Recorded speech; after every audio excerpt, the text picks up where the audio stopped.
एक बार फिर से स्वागत है ट्रुथ ऑफ लाइफ जीवन का सत्य में एस्ट्रो विनीता के साथ। आज लेके आए हैं कुछ विशेष ऐसे कुछ छोटे छोटे उपाय जिनको करने से जीवन में अशुभता की कमी होगी, शुभता का आगमन होगा। कहीं है आर्थिक परेशानियों से परेशान तो वो परेशानियां किसी हद तक कम होंगी। बच्चों से है परेशान, बच्चे आपके अनुसार नहीं सुनते, चिड़चिड़े रहते हैं, जिद्दी रहते हैं, उस परेशानी से भी कहीं ना कहीं आप निकलेंगे बाहर। देखिए, आज हम बात करते हैं मोर पंख की। मोर का नाम लेते ही मन में बहुत सुंदर से पक्षी की छवि बन जाती है। राष्ट्रीय पक्षी है हमारा मोर और बहुत खूबसूरत से पक्षी की एक छवि दिमाग में आती है मोर को लेके।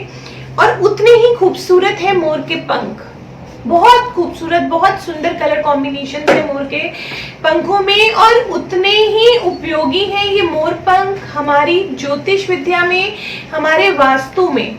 बहुत छोटे छोटे उपाय अगर हम इनको जीवन में करते हैं तो बहुत सारी परेशानियों से बाहर निकलते हैं। भगवान कृष्ण के सिर पर सजता है मोर पंख, ऐसा कहा जाता है, ऐसा पुरानी कथाओं में कहा जाता है कि माँ यशोदा को ऐसा लगता था कि अगर कृष्ण को वो मोर पंख पहनाती है सिर पे तो वो उन्हें बुरी नजर से बचाता है। तो ठाकुर जी अपने सिर पे लेते हैं मोर पंख, तो इसका मतलब डेफिनेटली उसमें कोई ना कोई ऐसी विशेषता है जिसके लिए वो उनके सिर पे विराजते हैं।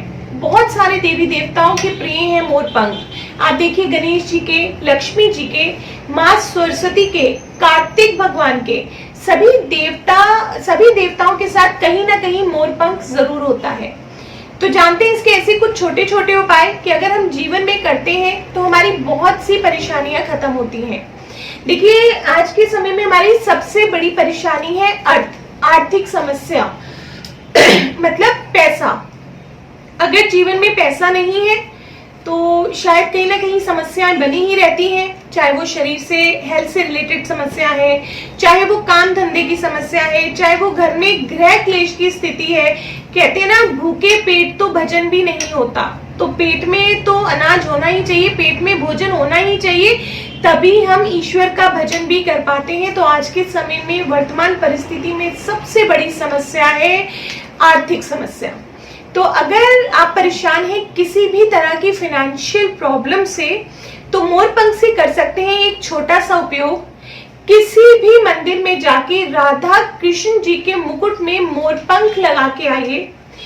40 दिन, प्रतिदिन 40 दिन आपको डेली मंदिर जाना है। कृष्ण राधा जी की मूर्ति के आगे आपको पूजा करनी है, प्रणाम करना है, अपनी जो भी इच्छा है वो उन्हें कहनी है। और 40 दिन पूरे होने पर 41वें दिन उस मोर पंख को लीजिए वहां से और अपनी तिजोरी में रखिए या ऐसी जगह रखिए जहां आप धन रखते हैं। तो किसी न किसी हद तक आपकी आर्थिक समस्याएं इससे खत्म होती हैं। मोर, कहते हैं मोर सांप का बहुत बड़ा शत्रु है। मोर और सांप शत्रु है। और कालसर्प दोष भी हमारी कुंडली में, सर्प दोष सांप से, राहु केतु से बनता है। तो जिनकी कुंडली में भी कालसर्प दोष है, अगर वो अपने पास कृष्ण जी के मंदिर से लाया हुआ मोर पंख रखते हैं तो इस दोष की अशुभता बहुत हद तक कम होती है। अक्सर सुनने में आता है बच्चे बहुत चिड़चिड़े रहते हैं, रोते रहते हैं, परेशान करते हैं, बात कम सुनते हैं। अगर ऐसी परिस्थिति आ जाती है तो मोर पंख से अगर बच्चे के चेहरे पे हवा की जाए तो बच्चे का चिड़चिड़ापन कम होता है। अक्सर आपने देखा होगा अगर बच्चे मोर पंख से हवा नहीं कराते हैं तो जो हमारे फैन लगे होते हैं, सीलिंग फैन होते हैं, इनसे भी मोर पंख की पंखी बांध दी जाती है और जैसे जैसे पंखा घूमता है उस हवा से भी बच्चे को बहुत फर्क पड़ता है। अगर आपका बच्चा कहीं बचपन में बहुत ज्यादा जिद्दी है और आपको लगता है इसको बात बात पे नजर लग जाती है तो छोटे से चांदी के ताबीज में एक मोर पंख डाल के उसके गले में डालिए। आपको, आपके बच्चे को बुरी नजर से बचाता है मोर पंख। घर में नकारात्मक ऊर्जा का वास है, बहुत ज्यादा कला कलेश रहता है, बहुत ज्यादा लड़ाई रहती है, परिवारजनों का आपसी मनमुटाव रहता है।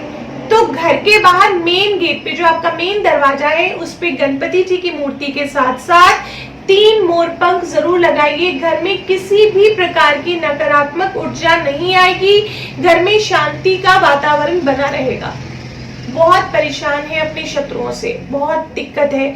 अभी कोई खराब बात नहीं भी करते तो भी शत्रु बन जाते हैं। अक्सर ऐसा देखने को मिलता है कि हमने तो कुछ कहा भी नहीं था, फिर भी फलाना बंदा नाराज हो गया, उसकी हमारे से शत्रुता हो गई, या मन में एक डर बैठ जाता है कि वो हमें कहीं नुकसान तो नहीं पहुंचा देगा। तो ऐसी परिस्थिति में एक मोरपंख लीजिए, मंगलवार या शनिवार के दिन हनुमान जी के मुकुट से सिंदूर उस मोरपंख पे लगाइए।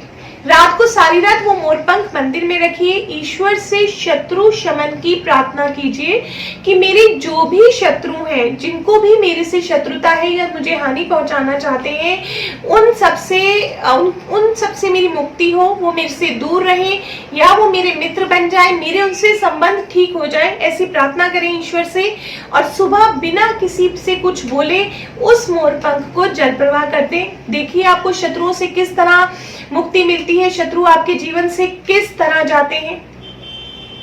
अगर कहीं पति पत्नी में है मनमुटाव, बहुत घरों में होता है कि पति पत्नी में मनमुटाव रहता है, बहुत अच्छी स्थिति नहीं होती उनके रिश्तों में, तो ऐसे में भी आप मोरपंख से उपाय कर सकते हैं। एक तस्वीर लीजिए पति पत्नी की, उसको फ्रेम करवाइए, दोनों तरफ मोरपंख लगाइए, तो देखिए कहीं ना कहीं आपका मनमुटाव भी खत्म होगा।